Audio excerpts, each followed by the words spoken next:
महिलाओं को सशक्त नहीं सक्षम बनने की ज़रूरत है। पुरुष और स्त्री में शक्ति संबंध ढूंढने की ज़रूरत नहीं है। उनकी परस्पर निर्भरता निसंदिग्ध है। ईश्वर ने दोनों को एक दूसरे को पूरक बनाया है। शक्ति की परिभाषा के मुताबिक ये विरोध के बावजूद अपनी बात मनवाने की क्षमता है। इस परिभाषा में एक संघर्ष है, जबकि हमें स्त्री पुरुष संबंध में संघर्ष नहीं, सहयोग चाहिए।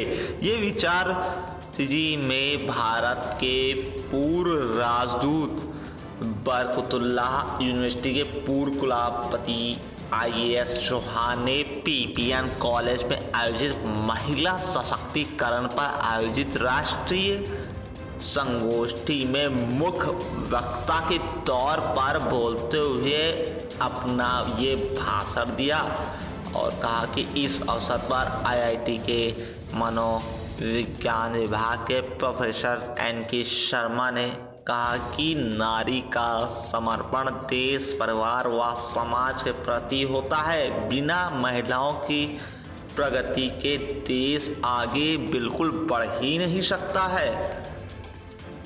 बात आती है तो बहुत ही कठिन काम है धन्यवाद को देना, क्योंकि समझ नहीं आता कि कहाँ से शुरू करूँ।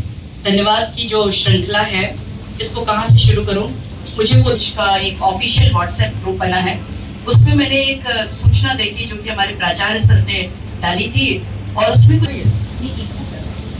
उसमें एक प्रपोजल मैंने देखा कि ICSSR के द्वारा प्रस्तावित किए जा रहे हैं 70। हाँ, 2 दिनों से महिला सशक्तिकरण जैसे महत्वपूर्ण विषय पर PPN कॉलेज में एक संगोष्ठी आयोजित हो रही है।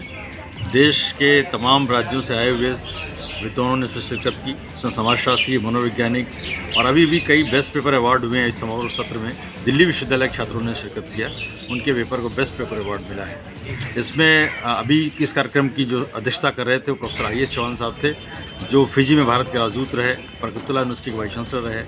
ऐसे ही अभी एक और महोदय हैं जो प्रोफेसर अरुण कुमार जी बिहार में भागलपुर यूनिवर्सिटी में वाइस चांसलर हैं, वो हमारे बीच में हैं।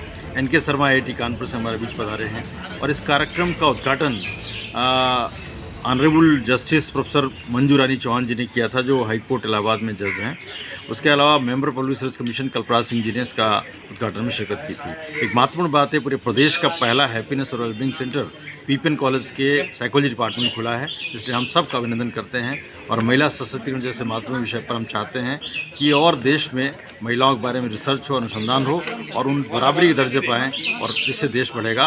और वीमेन बिल्डर्स होंगी तो नेशन बिल्डिंग होगी। धन्यवाद। यहाँ सेमिनार लगी है, इसमें क्या कुछ चर्चाएं हुई हैं? हाँ, तो चर्चाएँ यही हुई हैं कि जो एक तो बच्चे जिन्होंने PhD कर रहे हैं वो सब यहाँ आए थे, उन्होंने यंग अपने विचार जो प्रेजेंट किए हैं उनका बहुत महत्व है, क्योंकि वो बिल्कुल अपने परिवार से, समाज से रिलेटेड हैं अच्छी तरह। और उन्होंने ये बताया है कि इस समय में महिलाओं का क्या योगदान है समाज को बनाने में, नेशन को बनाने में, और वो सक्षम हैं ये काम करने के लिए और उन्हें आगे आना चाहिए, आ रही हैं। बिहार एग्रीकल्चर यूनिवर्सिटी भागलपुर का कुलपति। आज जो सेमिनार रखी गई सर, इस पे क्या कुछ कहा गया, क्या डिसीजन लिए गए कुछ? इसमें महिलाओं के बारे में कि हम किस तरह से इनको सशक्तिकरण करें, इस बारे में चर्चा हुई। लेकिन जो उभर की आई बात, इनको हम लोग सुदृढ़ करें, इनको मजबूत बनाएं। मजबूत किस तरह से करें? इनको स्किल डेवलपमेंट करें, इनकी नॉलेज अपडेट करें, इनमें किस तरह से धनोपार्जन कर सकें, अपने को सक्षम बना सकें। और सबसे बड़ी बात है कि इनको जो